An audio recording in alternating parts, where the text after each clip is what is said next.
Oi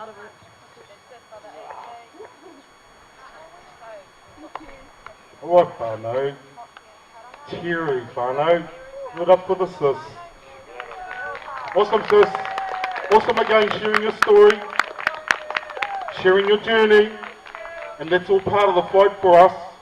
That's how we win this fight, we share our stories, share our journeys, and hopefully that what we say and what we share with everybody is going to make a difference or it's going to help somebody. So let's encourage each other to talk, to break that silence and start talking to each other and keep that kōrero going so that one day, you know, like I've never given up hope. That's why we keep fighting. One day we're going to have something that's going to work for us, for our tamariki, for our whānau, and for Aotearoa. So that's the big aim for me anyway. So the next speaker that I'd like to invite up, and he's just as staunch, and he has a story, and we all know Steve. Steve's a big influence, I suppose, in the fight against the care and protection of our tamariki. Awesome soldier, 24/7 he operates. There's no such thing as an hour off or a day off. 24/7 for this man. Whānau, Steve Evans.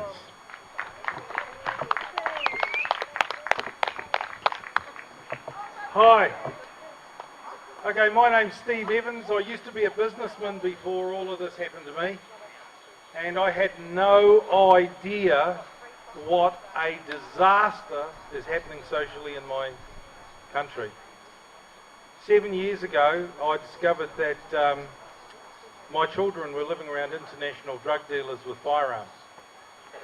They had AK-47s and .22mm rifles with silencers.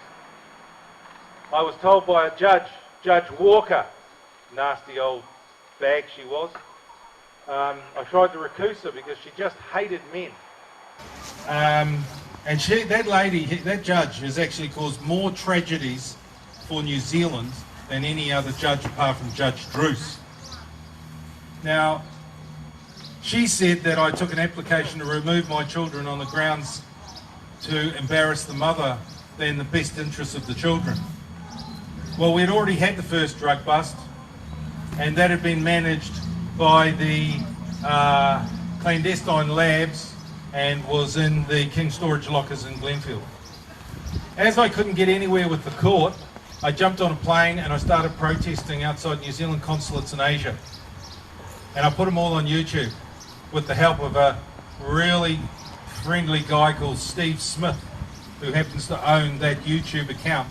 The Metropolitan Building on the 8th floor is the New Zealand consulate in Ho Chi Minh, Vietnam. I'm here today to claim the breach of duty of care of the state mandated authorities of New Zealand that are in breach of Section 14 of the Welfare and Protection of Children. These people, the associates and gangsters all over New Zealand have now been named with firearms, money laundering, drugs.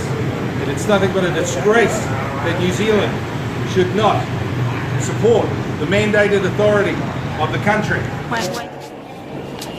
8th floor, New Zealand Consulate. Yep, please send me before coming up, sir. Press my name.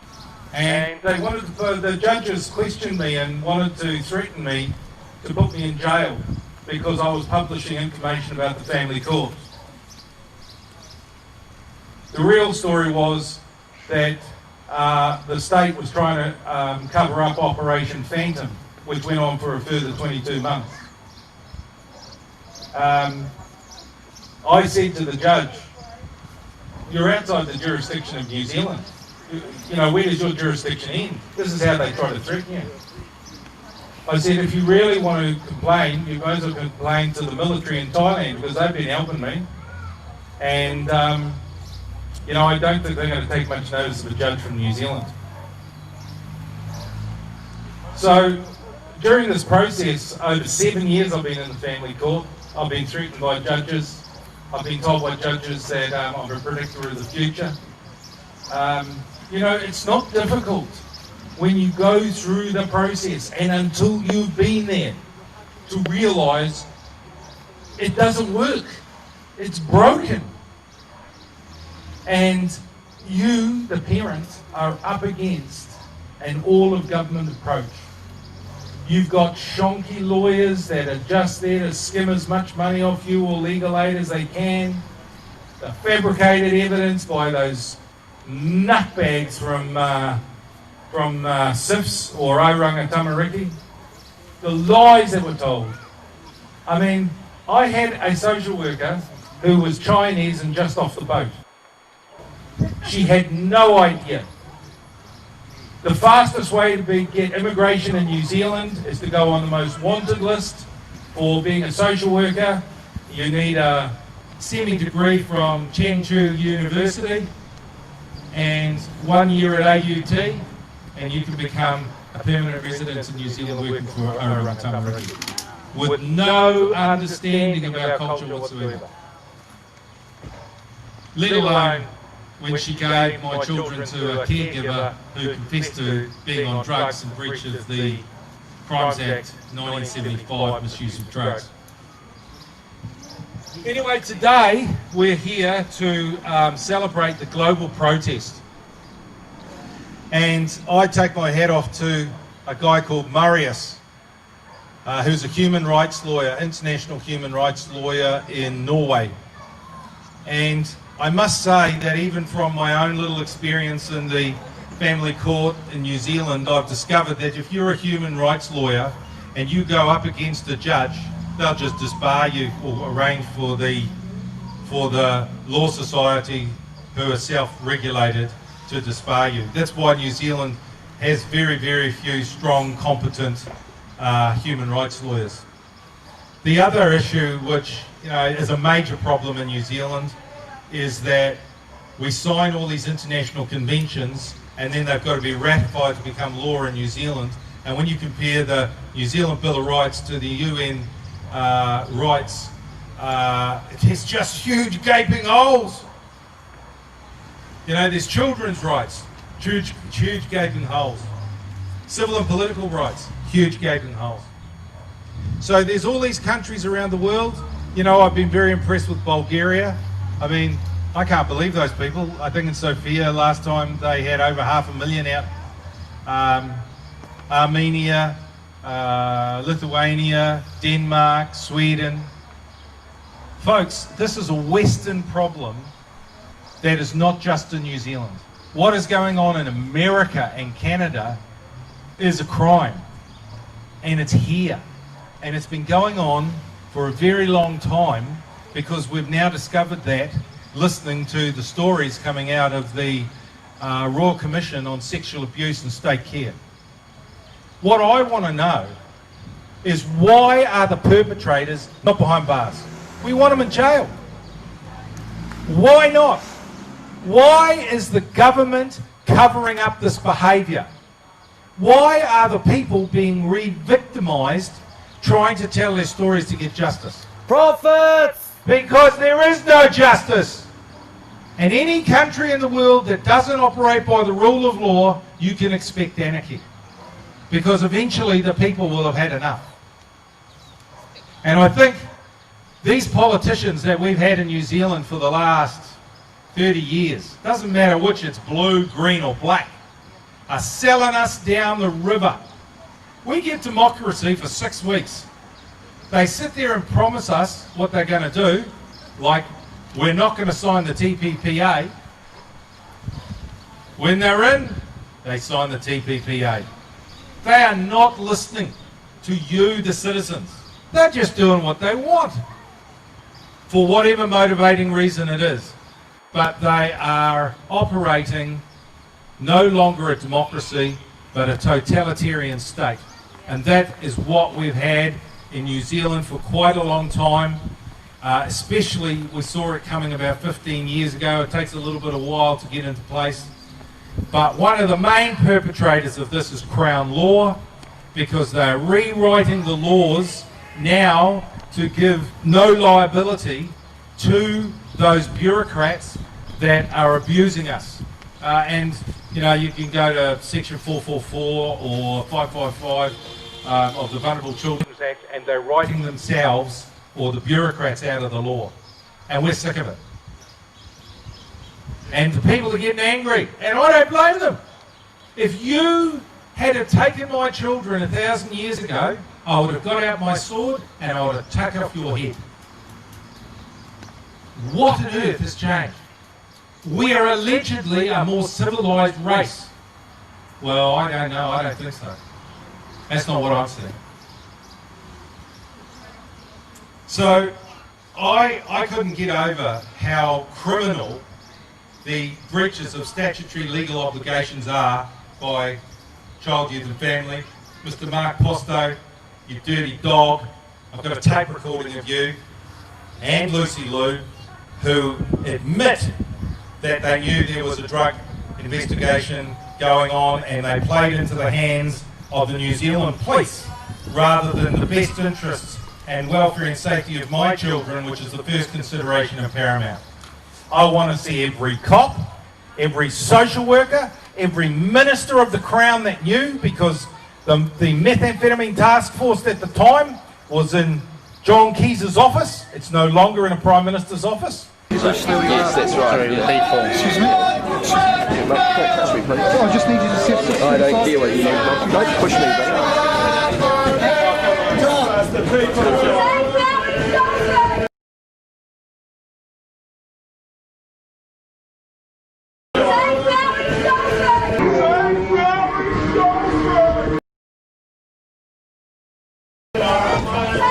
Why are you walking away, John?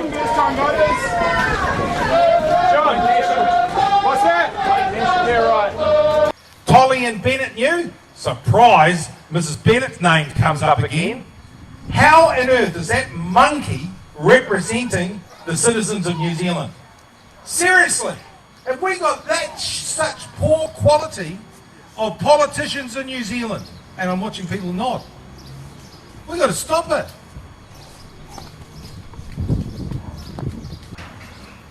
This all of government approach, we've discovered, particularly with the judges, is to protect the state from paying liability. Now, it's very interesting that some of our leading bureaucrats, like Ros Noonan and even Judge Beecroft, are actually saying that they didn't get it right, or that they wrote the reports, but they were closed down. One of them was Finlayson. Now, how on earth, when that man was not even voted in by the people, he was a list MP, can he be so bloody powerful to write laws to protect the criminality of these social workers and New Zealand police officers? You know, later on today, we're going to give an award out to a wonderful human being, a woman that with her girls stood down the biggest gang in the country. And I'm middle-class New Zealander, Mr. Policeman. We no longer trust you. You are not looking after our interest. And to stand there and fight a judge and who's issued an order and a policeman to protect a child takes balls. Don't have any, sorry, Gene, but you know, I mean it. This is really, really important, people. And what we've got to do is we have to be a community. The problem is that the big city of Auckland doesn't operate on that grassroots New Zealand style that we grew up with. Because over the last 10 years we've invited over 1 million immigrants into New Zealand. I don't have anything against immigrants, but I warn you immigrants, SIFs will be at your door. They will want to take your kids. We've already seen Chinese children taken. We've already seen Pacific Island kids taken. Everybody, as someone told me this yesterday, is a fruit salad. So we all came from somewhere. But we can stand together against the state, because the state is not ruling us justly. I mean, Simon Bridges. I mean, But then what choice have you got? Judith Collins?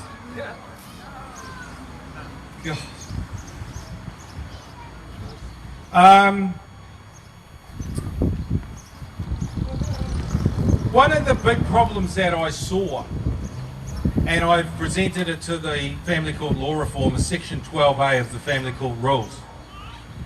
The Family Court is a rubber stamp operation. I'm sure Jean will agree with me. They do not Get the right information, and they are there to protect the state, which is SIFs and their criminal behaviour. And then they use the enforcers, the New Zealand police, to come and steal your children. 12A says it's up to the discretion of a judge. Now that is not law or justice, because a judge is supposed to administer the law. Not their opinion, supposed to administer the law. If you were wrong, if you broke the law, you must be punished. Now, if welfare and safety of the children is the first consideration and paramount, why is it that mums that get done and beaten up for domestic violence, why are they losing their kids? It's bollocks! I saw a judge recently throw a guy in jail for 9 years. I got up and clapped. This fella was 28 years old. His wife had only just got out of the birthing suite, I think 3 days, and he'd beaten her within an inch of her life. But then he went on to say that I'm on methamphetamine and I do it at least twice a month. I'm sorry. Jail. The second thing is that hearsay in the family court is applicable. Hearsay. Hearsay from who? Now, if you listen to Judge Burns, what he will tell you is he doesn't listen to the parents. I've got it in the transcript. He only listens to the professionals. Are you telling me that the monkeys and the scumbags that work for Child, Youth and Family, that are trying to extenuate the conflict with and in conjunction the lawyers, are trying to protect our children? They're there for $1.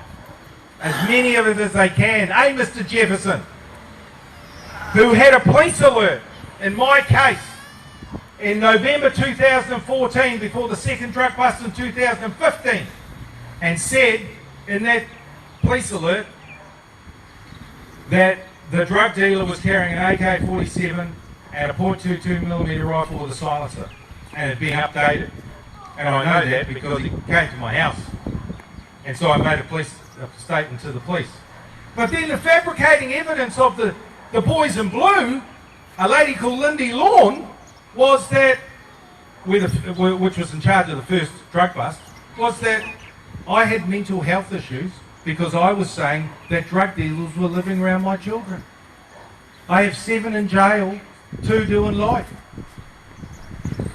They were fabricating evidence on my national intelligence database to elude in the minds of others something that was untrue so they could continue their drug operation. Welfare and safety of the children is the first consideration of paramount, and that is the Care of Child Act 2004, and they all breached their statutory legal obligations, including the ministers of the Crown, to get some drug dealers. My children should have been removed. My daughter suffers very badly now. And that is unforgivable. And your problem is me.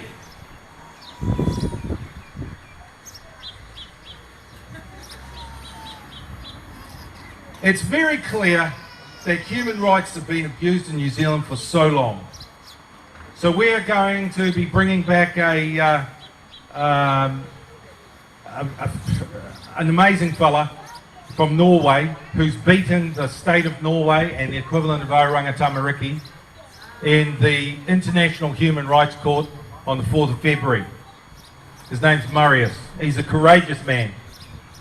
And he stood up for a young lady and her son in the Loban case in the International European Court of Human Rights. There were 13 judges, 1 abstained. Surprise, surprise, it was Norway.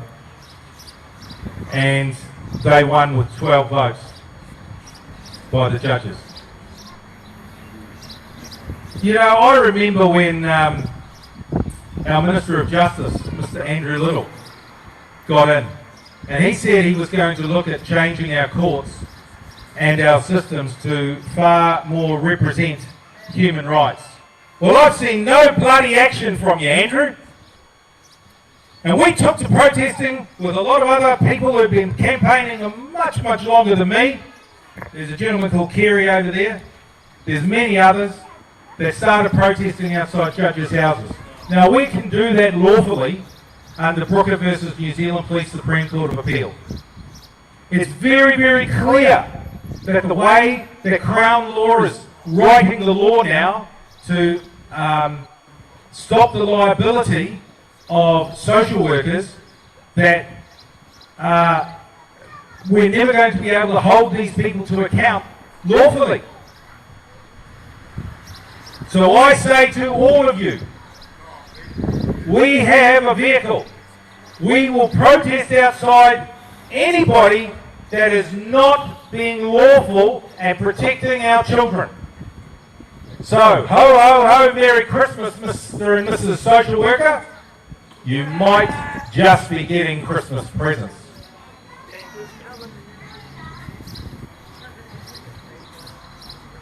The other thing I'd say to you guys is that New Zealand is a very dangerous place to be a child and to be a protective parent, when you have the state throwing us all under the bus and manipulating the law with a force of all of government approach.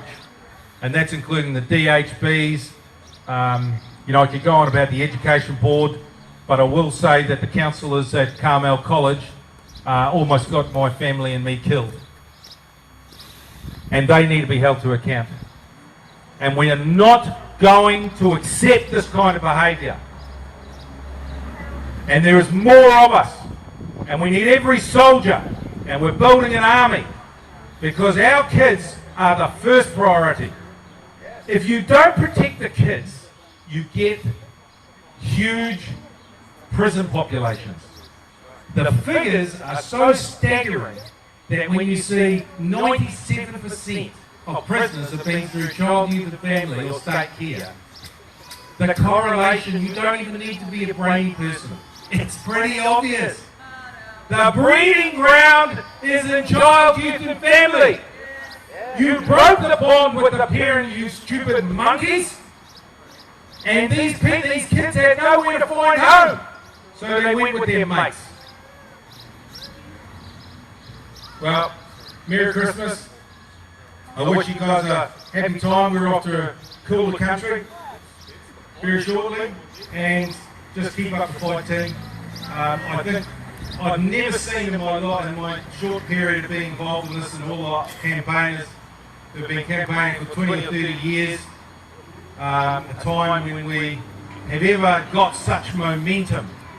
And I guess the most telling of that is the Sexual Abuse Commission, the Royal Commission, of Sexual Abuse and State Care, because some of those stories... And faith.